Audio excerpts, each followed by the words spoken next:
prescribing it, so I kept taking it. I didn't know it would be this addictive.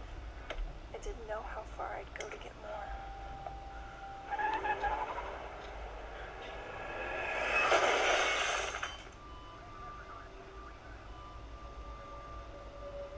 Opioid dependence can happen after just 5 days. Know the truth, spread the truth. They gave me Vicodin after my knees.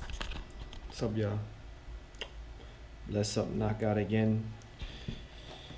Right here with y'all, you know? The opiate crisis. Well, I know here on the channel you haven't been hearing from me in maybe a couple months now. It's because I actually had a very close, very, very close, so close relative of mine pass away to a drug overdose with opiates. You know, and in this case, we just saw this little video about Amy, who at the beginning, you hear her talking about how her doctor prescribed her to a painkiller after a knee surgery. And well, a similar thing had taken place with my very close relative. I mean, I know some of y'all who know me personally, follow the channel, and I met some of y'all during that time. You know how close this person was to me. And you know, this is a reality that right now in the United States especially, it starts with just that, the prescription that's given to a lot of people that are dealing with pain. And some people are more susceptible to it than others. And imagine this girl gone and wreck her car just so she could get more prescription drugs. And well, the same thing with my close relative. They first were young, they had surgeries, they started to get into it. First it was the pills, the opiates, and it got to the heavier stuff with the heroin. And you see, that's all it takes, just one injection and you lose your life. Imagine that. I mean, we know there's all type of drug habits and drug problems in the world, but this opiate and heroin addiction, it just takes one injection to lose your life. That's how serious it is. And a lot of people maybe that are see this video, you're addicted. I don't know, it's really a sickness because your brain isn't thinking and remembering how valuable your life is. That in that one instant you can die. It's not like a cigarette addiction or a drinking addiction or other addictions, which, yes, the statistics are just as worse, and many people have lost family to all different addictions with drugs, in general speaking. But this heroin addiction is even more serious. You know, a lot of times when I was working with Pacifica Radio in Washington, D.C., and have my radio program during the Bush era, Iraq war, we all said, also after he went into Afghanistan, that this type of crisis would become more prevalent in the United States. And I know that, well, when this thing first happened to me and I hear the news, I was crying and bawling and blaming those political circumstances, which could or could not have effects on this. But we all know that sometimes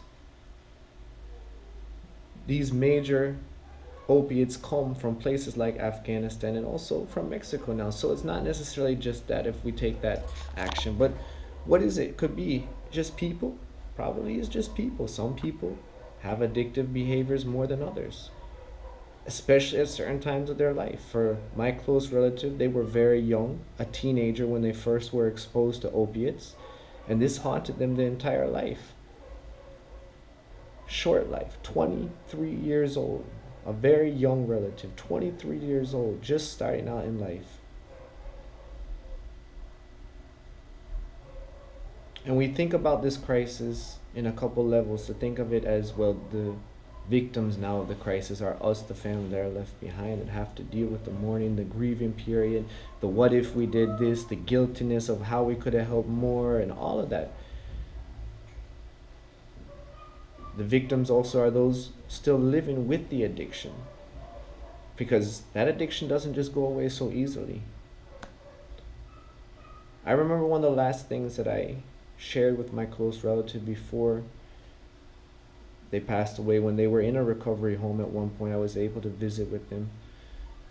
It's something that I had heard. It's not necessarily something that I'm advocating, but I had heard for addicts that involving yourself deeply into Christ, joining a church, helps the addiction, because you keep up your new addiction in this spiritual triad with the Most High, you know? And churches keep up regular meetings and keep people really involved, just like AA, you know? You know, these things have happened in almost every family. We maybe have someone, a relative of ours, that is in AA or these type of things. And these things really, truly help addicts keep up something going on in their life to not have a relapse. And I advocated that to my close relative, like, please, you know, make a way for you to get involved with, go to Christ. And, you know, that time the relatives said they believe in Christ, but I'm not just talking about the belief, I'm actually talking about the joining of an organization or churchical situation that keeps you in regular meetings to keep your mind and spirit coming off of the drugs. And there are a lot of other alternative treatments that are out there, natural treatments that people can seek also, that for some reason are being suppressed in the Western world, where these addictions of heroin and opiates is really prevalent. A major factor in all of this is the prescription drugs companies of the United States and the Western world that want to keep up this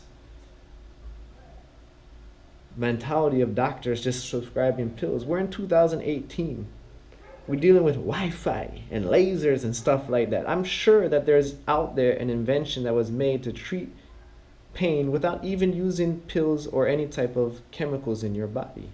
But for some reason, probably for money reasons, these major pharmaceutical companies have suppressed the patents for these miracle therapies that you'd have to say are very helpful in certain situations. Natural shaman and medicine bushman, they know about a lot of that stuff. Natural ways to take people off of addiction. Natural ways to deal with pain.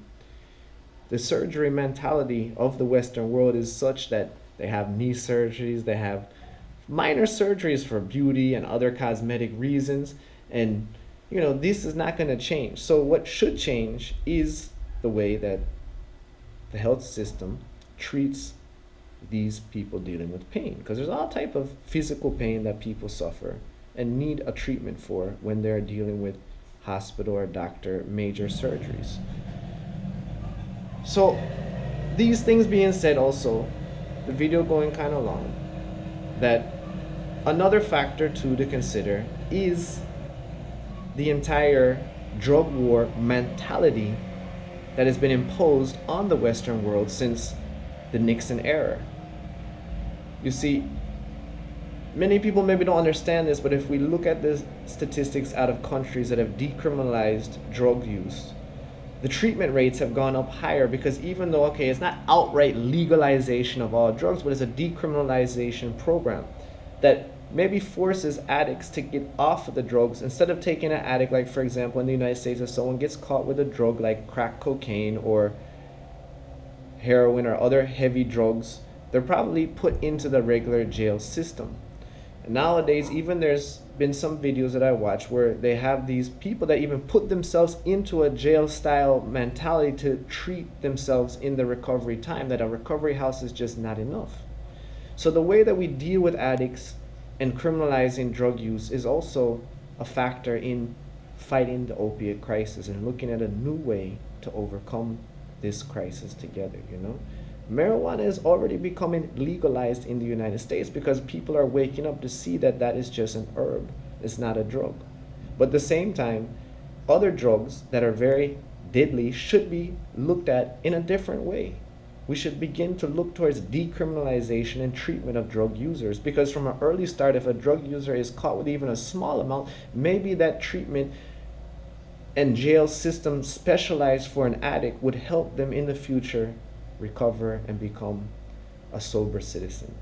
So this is just some thoughts today that we're knocking you out with. It's helping me by sharing this with you, helping me grieve for my lost relative, which, you know, Jah pray for all the people out there that have had relatives pass away. They say like 100-odd people every day dying from this opiate crisis. And may the Most High bless you in your trial to recovery also, if you're a living addict, and other families that have lost people. Enough love till the next time, y'all. Bless it up. Remember Amy's story, y'all.